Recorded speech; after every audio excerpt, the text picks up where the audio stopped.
Content warning.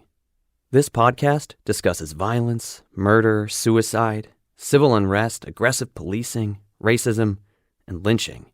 If you or anyone you know is considering suicide or self-harm, or just need to talk about problems, please call the National Suicide Prevention Lifeline at 1-800-273-8255 or text the crisis text line at 741-741. Previously, on After the Uprising. If this happened to your child, wouldn't you want to get down to the bottom of this and find out what really happened? I think that Black people in general are suspicious of that because of the history of lynching in this country. I definitely understand why the parents would jump to that conclusion. You think Danyé would try to arrange to get Marcel hurt? Danyé would do it himself. He wanted to come over. I think, the text, he had a lot on his mind, so he wanted to talk. Me and Danye's relationship he influenced me in positive ways. I learned from him, older brother, a mentor, you know what I'm saying? And he looked out for me, my right-hand man. But when I went back to look at those, they're gone. I can't say this for certain, but it makes me wonder, is someone still logged into his account somewhere, perhaps? Oh, wow. Yeah. Oh, God. Oh, God. Don't shoot! Don't shoot! Don't shoot! What you're looking at is the aftermath of the grand jury deciding not to indict Officer Wilson.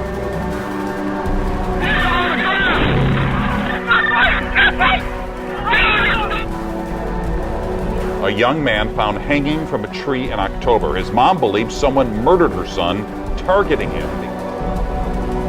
Danyé became an activist in the wake of the shooting death of Michael Brown by a white police officer. That's why Melissa McInnes wants St. Louis County Police to dig deeper into her son's death. He was not suicidal. This is After the Uprising, the death of Danyé Dion Jones.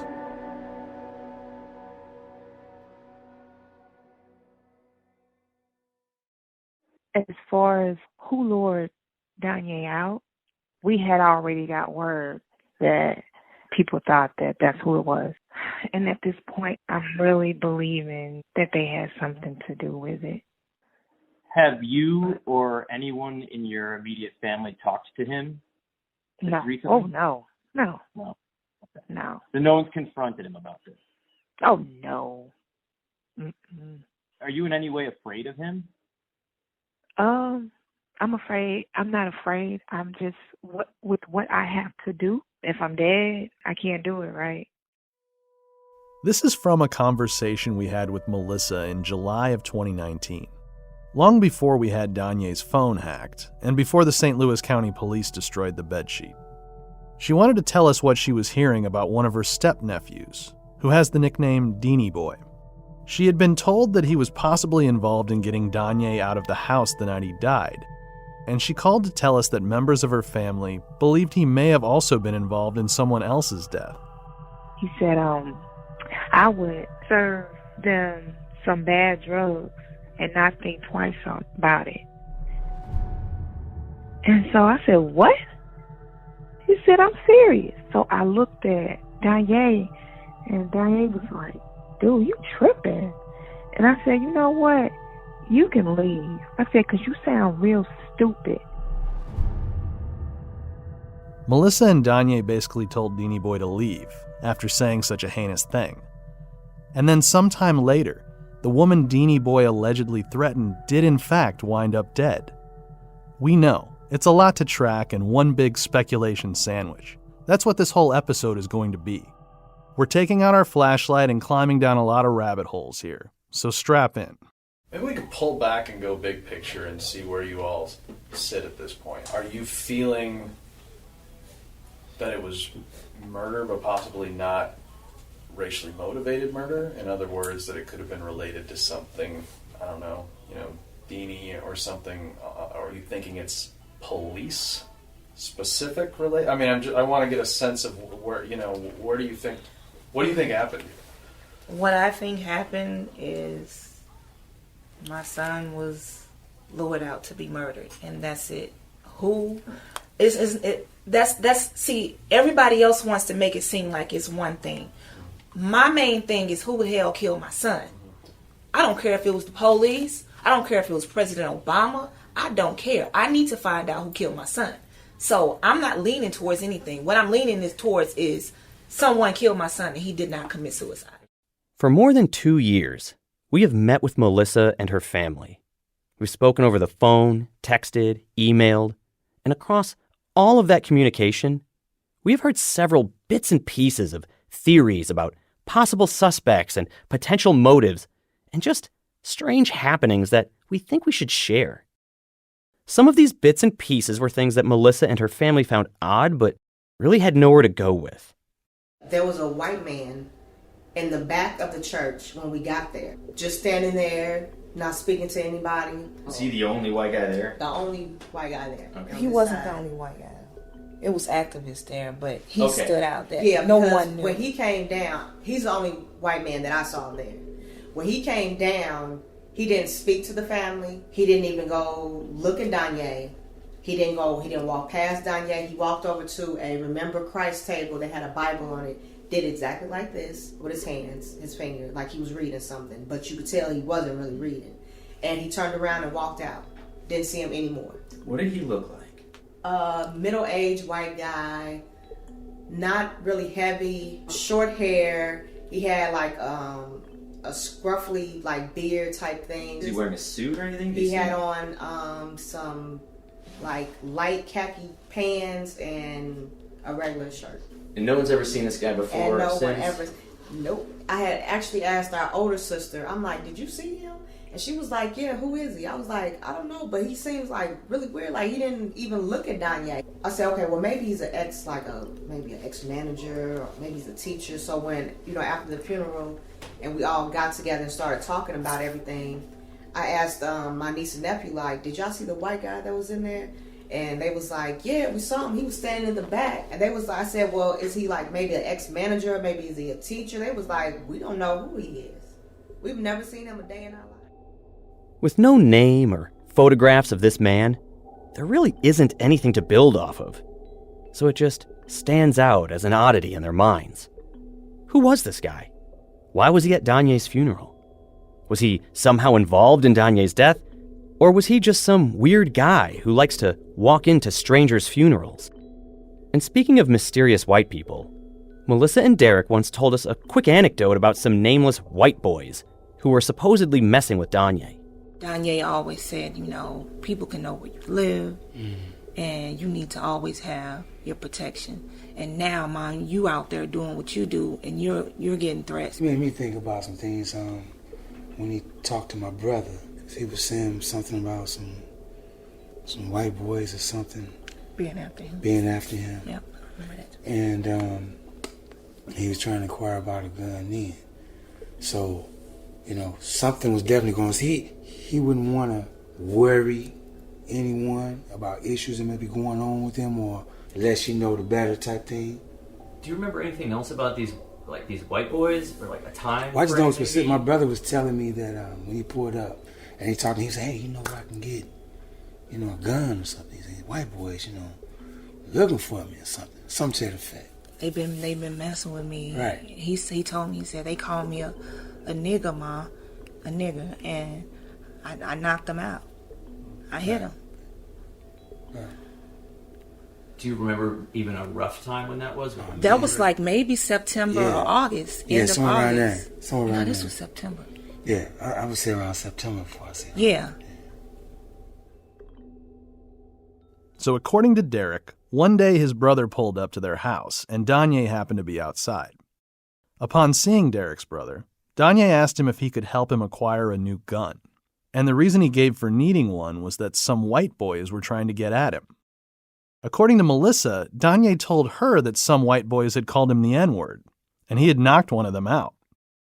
Are these all the same white boys? We don't know. All of this was roughly a month or two before Danyé died. As with the mystery funeral guest, there are no real details to build off of, and maybe these white boys have absolutely nothing to do with Danyé's death. But it does give us pause. And then there is this step-cousin you heard Melissa talk about at the beginning of this episode, nicknamed Danyé Boy. Before Danyé had left early last year, him and Danyé Boy was like, they were around each other a lot, right? So from what I'm hearing, Danyé Boy's father and Danyé Boy was having Danyé make runs for them. Okay? You know what runs mean, right? Yeah. Okay. And I'm going to guess you mean that he's like driving drugs. Yeah, like getting them for them, Yeah. So that's why Danyé was supposed to have disappeared, because he didn't want anything to do with that anymore. He said, "Ma, I've done some things, that you wouldn't be proud of." And I said, like, what? He said, I was selling drugs. And I was like, wow. He said, that's why I left to go away to get my money together and come back and start my business. He said, I tried that once just to get my money right as far as that, and they want me to come back. So from what I'm hearing is, when they found out that Danyé had come back, they had started making a lot of threats towards Danyé, and Danyé wouldn't come out anymore. Do you think he owed them any money? I don't know. I don't know. Melissa didn't say she thought Danyé Boy actually killed Danyé, but speculated that maybe he was somehow involved with getting Danyé out of the house. Who would have put him up to this, she didn't know, but further speculated it may have had to do with drug charges brought against him the summer before Danyé's death. We got a hold of Danyé Boy's criminal record, and it's pretty long. Since he was a teenager, he's been getting in trouble for various thefts, and he also was charged with assaulting a seemingly random person on the street. Danyé Boy got caught up on some drug charges right before Danyé was killed. That's what he's on the run for. And then he went to Florida, Mm-hmm. and then he came back and was in town the day Danyé died. Yep. Then there are the two things that Melissa has pointed to all along, right from the beginning, that never got much attention from the police, and that we would feel remiss if we didn't talk about now. The strange cars that Melissa and her family all witnessed, parked on the street in front of their house in the weeks preceding Danyé's death, and the brick Danyé was keeping next to the couch where he slept. First, let's discuss the cars. See, the thing with the cars is most of them had the tinted windows. Like the front, it was tinted, but around the car was completely tinted each and every time. And it was different cars. And it was one person sitting in the car? Or that No. at least if you could tell? Or It looks like most of the time it was only one, but one time it was more. And that's when there were, the black SUVs that the police drive. So this is our home, okay? And here's the street. If we look to the left and to the right, they were on both ends of our home, just parked there. But you can see that there were people in it. Okay. So me and Danyé and I, we went out and stood on the porch. This is one time that this just broke it all away, made us really, kind of scared a little bit. We went on the porch and we looked, and I said, "You see that?" He said, "Yeah." He said, "They're on both ends watching. You can see them looking this way though." So we played with them, and we went back in the house. And when we went back in the house, we went in my bedroom and opened up the blinds. Those guys got out of the trucks, walked in front of our home, and there was at least 5 or 6 of them, and stood there. all white guys? All white guys. You can tell that they were cops Okay. because they were all the same kind of cars, those trucks. We still see them now, but they just stood in front of our house. And so it really creeped Danyé out. He said, "Whoa, what's going on?" And he bagged back. I said, "Look, they can come and knock on this door if they want to. They don't have, it's nothing in here." He said, "Yeah." I said, "Let them just stare." So I'm just sitting there looking at them. And then they finally walked back, got in their trucks, and pulled off. Melissa told us this story on several occasions. It clearly made an impact on her. How could it not?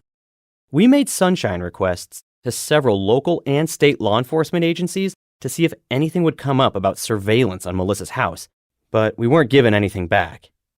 We hesitate to suggest that this means some form of surveillance wasn't happening. We also made a Freedom of Information Act request to the Department of Homeland Security and to the FBI, but again got nothing back, which we don't think means much because FOIA requests typically need the threat of a lawsuit to get any meaningful response. And then, if you remember, back in episode 1, we asked County PD spokesman Sergeant Sean McGuire if police looked into the statements Melissa made about cars being parked outside of her home. She claims that in the time leading up to his death that there were menacing people who'd been around her home. Was that at all looked at? I believe that was looked at eventually. She did not report that stuff immediately to detectives. Because part of their initial investigation, they didn't know anything about that. As time went on, so you had the public Facebook post and kind of told Facebook instead of us. That's when obviously detectives were interested in talking to her about that. But it was definitely looked into eventually. Based on our read of the police report on Danyé's death, every part of this statement by Sergeant McGuire appears to be exactly false.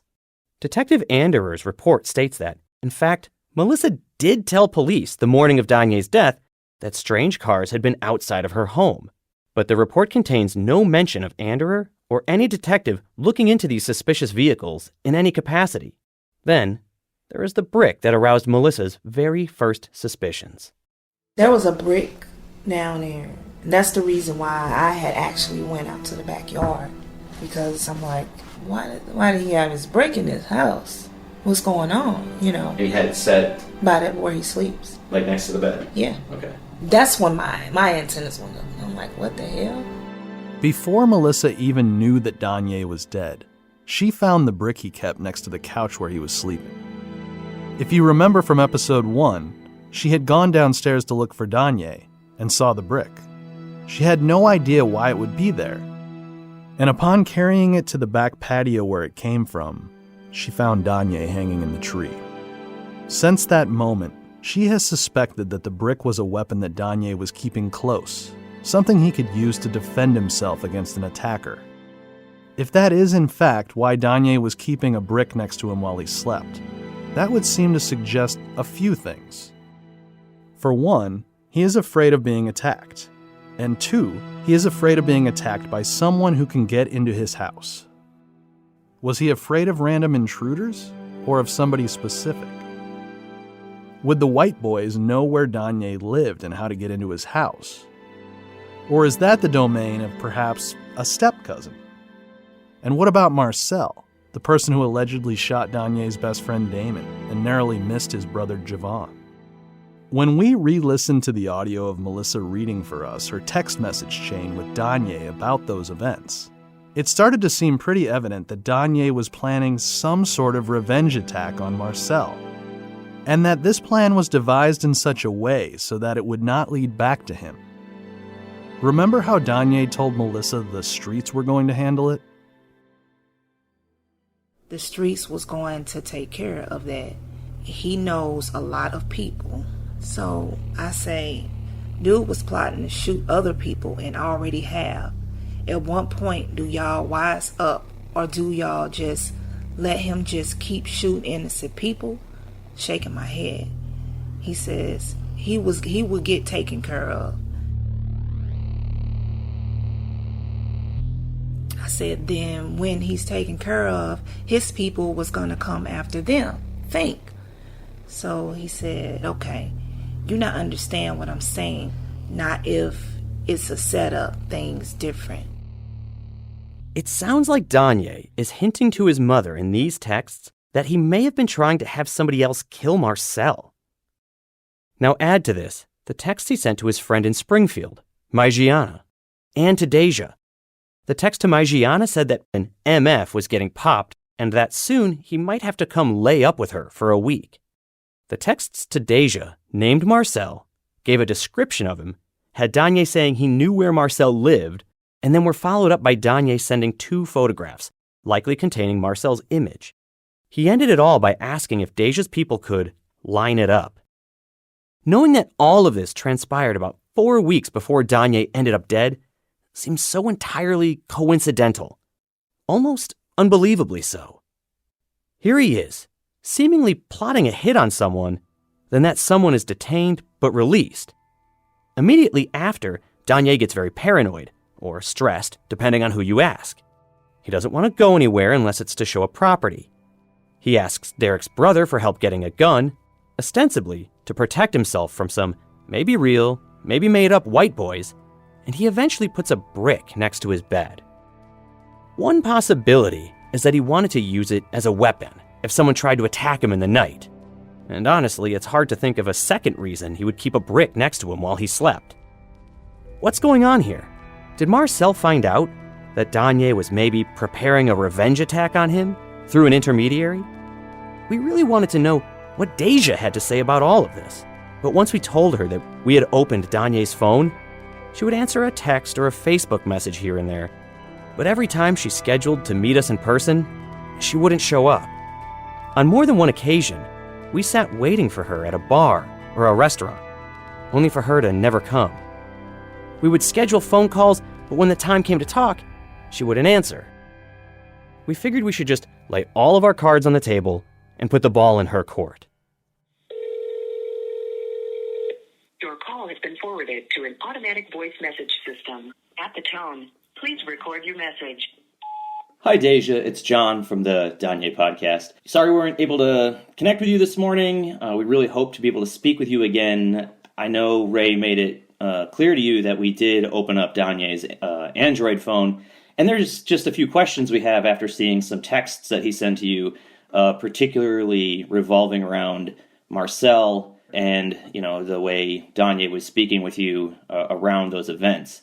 And, it can just kind of look strange from the outside, and we were hoping you could explain what you guys were talking about so it makes sense to us.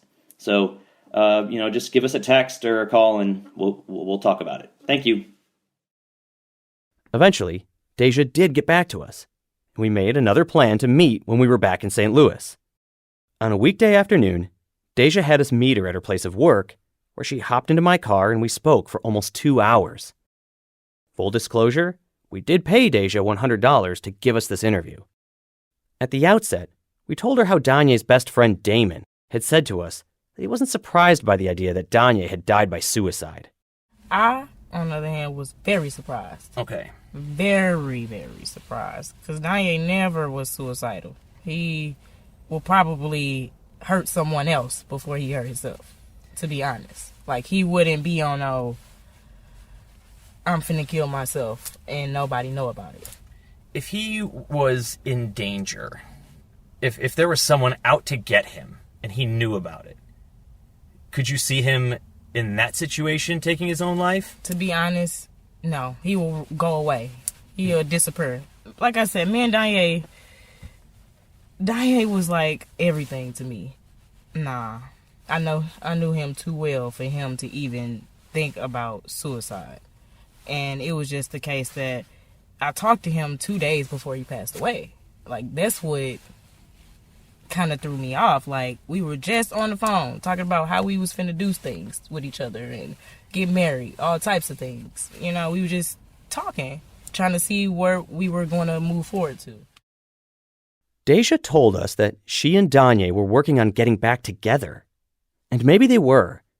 What was important to us in this moment was understanding what Danyé was trying to have Deja line up for him regarding Marcel. There's a person named Marcel. Mm-hmm. You familiar with Marcel? Yeah, I know Marcel. Is Marcel the one who shot at Javon? Yeah. Shot Damon? Yeah. Okay. And then he started texting you right after that. And there's a conversation where he's basically saying, he's describing Marcel to you. And then he asks, can your people line it up? Yep. And I need to know, what did he mean by that? Basically, he wanted me to get him in the room with him. He wanted to, I wouldn't say cause a conflict, but he was trying to resolve it. Danyé don't like people doing stuff towards his family. He loves his family. Yeah. So I wouldn't say he was going to hurt him or anything, but he just wanted me to see if I could reach out to him and get them near each other. Do you know Marcel personally? No.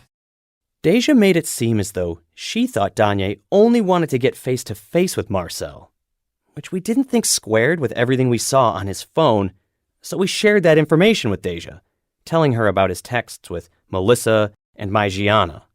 This new information quickly changed Deja's mind. He probably was cooking up that, as you saying, what he takes the other girl, but I just didn't know because he don't want me. He ain't want me to stop him.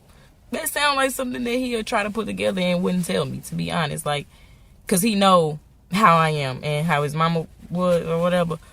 We both would tell him no because we don't want to lose you. Do you think Danyé had it in him to kill somebody to protect a member of his family? Yeah, most definitely. Yeah. Yeah. And he wouldn't care about going to jail for it. Once we had Deja, it made sense to ask her about some of the other potential threats in Danyé's life. Did he ever tell you a story about any white boys out to get him? Not any white dudes. The only story that he ever told me a while ago was that when, we first started getting into activism and protesting and things, that it was people prank calling his phone. Mm-hmm. But did he say what they were saying? Nah, they were just breathing, he'd say. They'd just hold the phone and didn't say nothing. This story about people calling Danyé and just breathing into the phone during their time as activists is pretty unsettling. Who could have gotten Danyé's personal cell phone number? We also figured since Deja knew Danyé's step-cousin, Deanie Boy, we should ask her what she thought of him. What about that step-cousin of his? Oh, Lord. Oh, Lord. So, Deanie, Yeah. right? Troublemaker. In what way? I mean, people have their intentions, you get what I'm saying? And Danyé, he ain't really like drama. And whenever him and his step-cousin, it was just always something. Always something. But between them? Like No. Okay, The just cousin, around. Yeah, the cousin getting into some stuff, you know, Okay. and then Danyé trying to come in and be the rescuer. That was really what Danyé was. He always just wanted to rescue people. I know that he had done some drug runs for Deanie prior to going out west. Yep. And then it's been explained to us that when he came back, he didn't want anything to do with that. Nope. He was just trying to get legit. Mm-hmm. Did he mention his step-cousin wanting him to get back into that? He never specifically told me that he wanted him to get back into that. So, I don't think... But I don't know. You're right, though. I don't know. Would you think he would have the capacity to... Harm him. To be honest, yeah. Like, he probably could have thought about it, you know? And I think he thought about it, to be honest. You think Deanie thought about hurting Danyé? Why? Because you know how it is. Sometimes when people want something and that person not trying to do it for them or give it to them, they gonna take it. And that was the type of person he was. You get what I'm saying? To me, he was just more jealous. Mm-hmm. Jealousy can take a toll and make you hurt someone. It was pretty shocking to hear Deja just straight up say that she thought that not only was Deanie capable of harming Danyé, but that she thinks he probably considered it. But Danyé died by hanging, which really doesn't strike us as a tactic street-level criminals would use to kill someone. Not impossible, but it's kind of out there.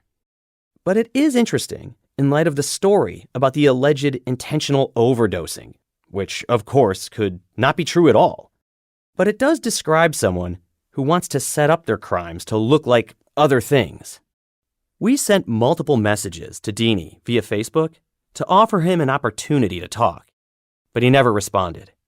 While we had Deja in the car, we figured we should ask her if she could confirm that Danyé was ever making any money with wholesale real estate.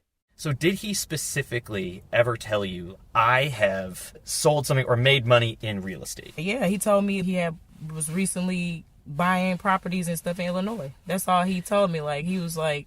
But he told you that he had made money. Yes. Great. Yes, he was making money in it. And he was also, like, trying to put other people in it. Like, I don't know how to explain it, but he was trying to, like, have a group. It is very important to us to figure out the full picture of what Danyé's mobile device use looked like. We figured it was worth asking Deja if she had ever seen Danyé using a tablet. Did you know of him having any other devices? I had gave him an iPad, but I don't know what he did with it. Now that is interesting. Deja saying she gave Danyé an iPad confirms Melissa and Derek's memories of seeing Danyé use a tablet for a while and then never seeing it again and not finding it among Danyé's belongings. This was huge because it means there is a possibility that there is an Apple device that Danyé had logged into his accounts on that went into somebody else's possession. This would be even more relevant after what Deja told us next. Now I feel really bad that I did not see that post that he posted on his page. What He post said, is this? I'm tired, and he waved. Do you have it? It's still on his page. Because I have not seen that one. Man, And I don't know. It killed me. Deja pulled out her phone and opened Danyé's Facebook page. And right there, on October 16th, is a meme-style post that just has one word, tired, followed by an ellipses and an emoji of a hand waving. It was posted at 8:13 p.m. The post settings were not public and must have been only viewable for specific friends. Because, I'm telling you, if I pull up Facebook and look at his profile, I don't see that. Even the police looked at his Facebook page, and they would have... They didn't see that either? No, they would have written that down had they seen that. That's crazy. I know, ain't it? He said tired, bye. So who else has seen this? I don't know. I tried to tell his mom and stuff and tell everybody, that's what his last post was. What does this mean? That's what I said. You know, because it could be what you think. Yes, it could be, but not Danyé. I just feel like does somebody that seem did like this. does that seem like him? No, that's what I'm saying. I feel like somebody did this to him. Despite this post, Deja was still skeptical that Danyé died by suicide. We figured it was only fair to tell her about the hangman's noose search we found in Danyé's YouTube history. There is a search in the YouTube history for how to tie a hangman's noose with a blanket. I never ever heard him talk about things like that. I promise you, that's what makes me believe, somebody tried to plot all of this. Now listen, most people who hear this are going to hear, there's a search in his YouTube history for this noose instruction. And then there's a Facebook post that's limited to certain people that says tired, hand wave, goodbye. And there's going to be people who hear that and go oh, he definitely killed himself. Maybe we're at the end of the road. Maybe these are the final proof that everyone needs that he was in fact just, something snapped. Everything was too hard, and maybe he did do that to himself. But Danyé, when I tell you, when me and Danyé was together, John, we went through a lot of stuff. Me and Danyé went through homelessness together. We went through a lot of stuff.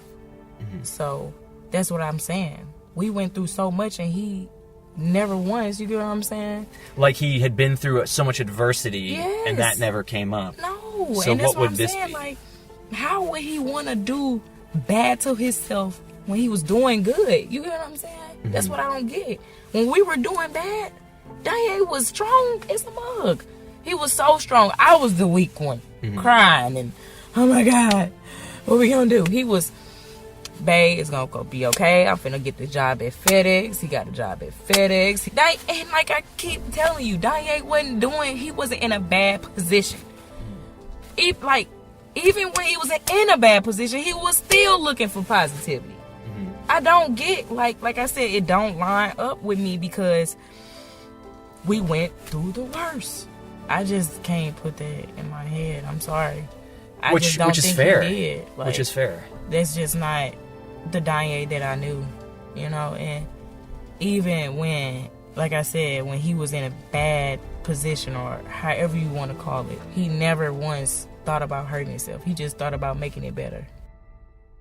Before parting, we thought it was appropriate to give Deja a chance to defend herself, against what Melissa and Melisha had said about her. They said that you set people up. Mm-hmm. That was what they told me about you. I know, they hate me. I just can laugh on that. Okay.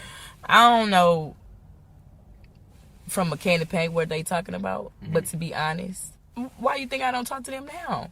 They are very fake people to me. I am no type of fake. For what it's worth, Deja and Melissa do not get along, if you hadn't noticed. But both of these women believe deeply, fervently, passionately, that Danyé would never have harmed himself. We thought it was important to bring some of this information back to Melissa. With Derek by her side, we again brought up Marcel and what looked like the rumblings of a plot by Danyé to hurt or kill Marcel. This time when we talked about it, Melissa walked back a little her earlier statement that Danyé would do it himself. I would say this. As far as killing somebody, planning on it and going through with it, no. Even though Danyé didn't tell me every single thing, he told me a lot. And if Danyé was going to go and kill somebody, I would have known. You don't think, Melisha would have known. You don't think that he would not tell you so you didn't try to stop him? Because Danyé didn't want to do it. Planning it and doing it, two different things. Sometimes Danyé probably wants to look a little tougher than he really was. If him and Damon had made some plans to do it, which it's not even in Damon either. It's really not. They just not built like that. It ultimately didn't matter, because even if Danyé was planning to hurt Marcel, that plan never came to fruition. And in a follow-up conversation with Damon, he was pretty adamant that Marcel didn't even know Danyé. So the idea that Marcel would have come after him, he thought, was pretty laughable. Doubly so in light of the way in which Danyé died. Damon re-expressed to us that Danyé felt like a burden to his mother, so we asked her if she thought that was true. Nope, because we made sure we told him that he was never a burden on us. I only ask because Damon told us that he'd expressed that to him at some point. We always made sure that our kids, and we told them ourselves, look, you are not a burden here. All our kids, if they need somewhere to sleep, as long as we got a roof over our head, you got a roof over your head. He said, if y'all ever feel like, I'm a burden, I said, no, you know that, Danyé, you know better than that, That's what I'm saying. Like, conversations that I've had with Danyé, and we've had with Danyé, it's always been open. It's always been open. So, if I thought that it was to the point to where it was just too much, especially that night, I would have known. And then, this Facebook post. We felt a bit let down that no one in Danyé's family had ever mentioned it to us. Maybe they thought if we saw the post, especially at the outset of this investigative effort, we would quickly close the book on the possibility that Danyé was murdered. Whatever the reason for not telling us, we asked about the post. When we look at his Facebook profile, we can only see what's public. Right. And Deja showed me that he made a post on the 16th that said, I'm tired. Or tired, and then it had a hand wave. Yeah. Okay, so did you ever see that, or did anyone make you aware of it? Yeah. Okay. Yeah. Who did see it? Who told you about it? I think the police did, or Melisha did. Yeah. Okay, so she could see it. Yeah. But even if he did make that, what does tired mean? I don't know. What does tired mean? I'm tired. Good night. You can take any kind of it. But again, also, Danyé, he would have sent me something. He would have left me something, said something. To leave no note, nothing, no text, no messages or anything. It just makes no sense. Melissa and her family don't think the tired post on Danyé's Facebook page means much at all. And perhaps they're right. People do often post on their social media pages that they're tired. When they wake up the next day and go about their lives, the post isn't treated as some cry for help. It only looks like a goodbye when, in fact, someone does die. But here we are with 2 digital fingerprints, Both left at a time when Danyé was sitting next to his stepfather on the couch watching basketball. Do the timing and the later deletions and usage of Danyé's Google account, taken into context with this missing iPad, point to a conspiracy? Or is that just static, noise that is confusing a clear signal, making the notion that Danyé's death is a homicide now a bridge too far, too irrational to walk across? We have been eating, sleeping, and breathing Danyé Dion Jones for more than 2 years, trying to read every text, speak with every friend, and examine every detail of his life and death that we could get our hands on. As it stands, we can't prove anything, and truly, we never would be able to, because we aren't a court. We're two guys who gave a damn and lent our time and resources to Melissa and her family when they were trying to shed light on what happened to Danyé.